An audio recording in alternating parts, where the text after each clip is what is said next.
कशिश news में आपका स्वागत है। मैं हूं अनुराग। तेज प्रताप और ऐश्वर्या की शादी के बारे में आपको याद होगा। जी हां, लालू यादव के बड़े बेटे तेज प्रताप यादव और ऐश्वर्या राय, दरोगा प्रसाद राय जो बिहार के पूर्व मुख्यमंत्री थे, उनकी पोती, इन दोनों की शादी बिल्कुल शाही अंदाज में हुई थी और उसमें बड़े बड़े नेता शामिल हुए थे। आपको वो दृश्य सीन याद होगा। तस्वीरें आप देखिए कि किस तरह से जब वो शादी हुई थी, काफी धूम धड़ाका हुआ था, पूरे परिवार वाले जुटे थे, लोग खुशी से नाच गा रहे थे। लेकिन ये शादी कुछ दिनों बाद विवादों में फंस गई। ये भी याद होगा आपको। तेज प्रताप यादव अचानक कोर्ट पहुंचे और ऐश्वर्या राय के खिलाफ उन्होंने तलाक की अर्जी डाल दी। इस मामले में एक बड़ा अपडेट आया है, हम आपको बताएंगे, लेकिन थोड़ी स्टोरी बताएं जो पीछे जाकर कि क्या कुछ हुआ था उस वक्त। इस मामले में दरअसल कोर्ट में अर्जी डाली थी तेज प्रताप यादव ने। अचानक से वो घर से निकले थे और उसके बाद अचानक से बड़ा धमाका, या कहें कि लालू परिवार के बीच हुआ था कि ये शादी महज कुछ महीनों के बाद, मई महीने में शादी हुई और दिसंबर तक में जो ये मामला कोर्ट में पहुंच गया। तेज प्रताप यादव किसी भी कीमत पर तैयार नहीं थे ऐश्वर्या से तलाक लेना, वो चाहते थे। और उसके बाद काफी कुछ हुआ। तो ये बात हो गई पिछले दिनों की। थोड़ी बात, बाकी और भी बातें आपको पूरी स्टोरी बताएंगे कि क्या कुछ हुआ था, वो जो प्रकरण सामने आया था। लेकिन इस प्रकरण में अब लगता है आखिरी दौर सामने आ गया है। जी हां, हम ऐसा इसलिए कह रहे हैं क्योंकि अब कोर्ट ने इन दोनों को समय दे दिया है आमने सामने बैठने का। यानी अब कोर्ट की तरफ से आखिरी मौका दे दिया गया है इन दोनों को, यानी तेज प्रताप यादव और ऐश्वर्या राय को, कि यह मौका है, यह आखिरी मौका है। अगर आप सुलह करना चाहते हैं तो कर लीजिए। आपको बताएं कि आज कोर्ट में दरअसल 28 जून की वो तारीख दी गई है कोर्ट की तरफ से, जब ये आमने सामने होंगे। तेज प्रताप यादव और ऐश्वर्या राय जो पति पत्नी है, फिलहाल अभी तलाक उनका नहीं हुआ है, लेकिन तलाक की अर्जी कोर्ट में दी गई है और सामने आमने ये दोनों बैठेंगे और काउंसलर पूछेंगे कि आपका आखिरी फैसला क्या है। दरअसल तलाक के मामलों में ऐसा होता है, मौके दिए जाते हैं पति पत्नी को, और अब जो आपको 28 जून की तारीख हम बता रहे हैं, ये आखिरी मौका होगा जब तेज प्रताप यादव और ऐश्वर्या राय आमने सामने होंगे और काउंसलर्स बैठकर पूछेंगे कि आपकी आखिरी राय क्या है, आप तलाक लेना चाहते हैं या सुलह करना चाहते हैं। यानी सुलह की आखिरी कोशिश 28 जून को होगी और उसके बाद कोर्ट अपना फैसला सुनाएगा।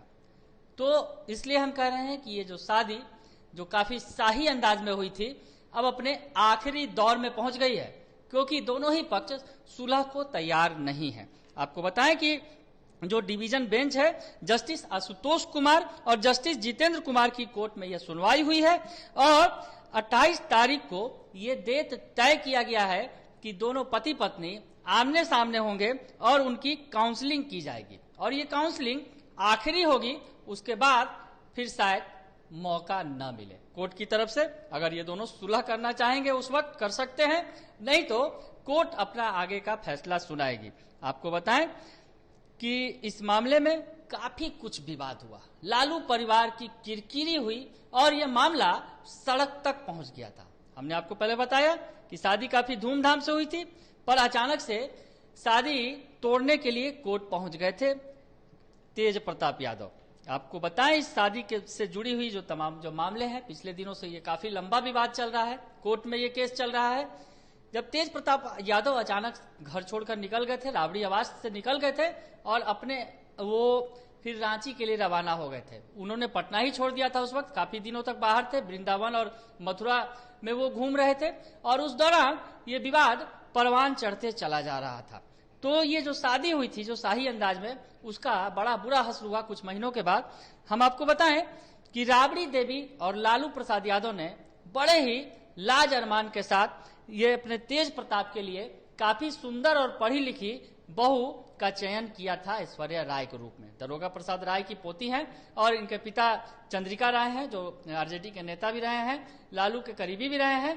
तो उन्हें अपने बहू के रूप में राबड़ी देवी ने स्वीकार किया था और पाकर दोनों जो ऐश्वर्या को अपनी बहू के रूप में पाकर लालू और राबड़ी काफी खुश थे। और ये शाही अंदाज की जो शादी थी वो देखने को भी मिली थी। लालू परिवार में उत्साह था, सभी नाच गा रहे थे। लेकिन शादी की रस्में जो है काफी धूमधाम से हुई, काफी कुछ हुआ। और उसके बाद ऐश्वर्या राय के साथ तेज प्रताप यादव की कई सारी तस्वीरें भी वायरल हुई, जिसमें तेज प्रताप यादव ऐश्वर्या को साइकिल पर घुमाते नजर आए थे। इस दौरान लग रहा था कि पति पत्नी के बीच काफी अच्छी बॉन्डिंग है और दोनों एक दूसरे के प्रति समर्पित हैं। लेकिन किसी ने यह अंदाजा नहीं लगाया था कि इस शाही शादी का हश्र कुछ महीनों के बाद ये होने वाला है। मामला कोर्ट में पहुंचने वाला है। आपको बताएं कि चंद महीने के बाद ही अचानक तेज प्रताप यादव 1 नवंबर 2018 को पटना के फैमिली कोर्ट पहुंचे और ऐश्वर्या से तलाक लेने का आवेदन दिया था उन्होंने। और ये खबर आंख की तरफ फैली तो तमाम मीडिया कर्मी भी तेज प्रताप के पास पहुंचे। लेकिन उन्होंने साफ तौर पे कहा, तेज प्रताप यादव ने मीडिया के सामने भी उन्होंने बयान दिए थे कई सारे, उसमें उन्होंने साफ कहा कि अब मैं अपनी पत्नी के साथ नहीं रह सकता। और उसके बाद लालू परिवार की साख हिल गई थी इस खबर से, जब तेज प्रताप यादव अपनी पत्नी को का छोड़ने का ऐलान किया था, तलाक की अर्जी दी थी। और इस पर सियासत भी होने लगी थी। एक तरह से अगर कहा जाए कि सियासी जो दूसरे दल हैं उस पर वो निशाना भी साध रहे थे लालू परिवार पर, कि लालू परिवार अपनी बहू का सम्मान नहीं कर सका, इस तरह की बात थी। तो तेज प्रताप यादव के बारे में ये माना जा रहा था कि हो सकता है वो मूडियल किस्म के इंसान है, शायद अपना विचार बदल दें और फिर ऐश्वर्या को अपना लें। लेकिन ऐसा हुआ नहीं। काफी लंबे समय से मामला कोर्ट में है और अब शायद ये आखिरी दौर है। जैसा कि हमने बताया कि 28 जून को आमने सामने होंगे तेज प्रताप और ऐश्वर्या। उसके बाद उनके सामने ये आखिरी मौका होगा जब वो सुलह कर सकते हैं। तो आपको बताएं कि तेज प्रताप यादव ने तो पहले आरोप लगाया ऐश्वर्या पर, उसके बाद मामला और आगे बढ़ा।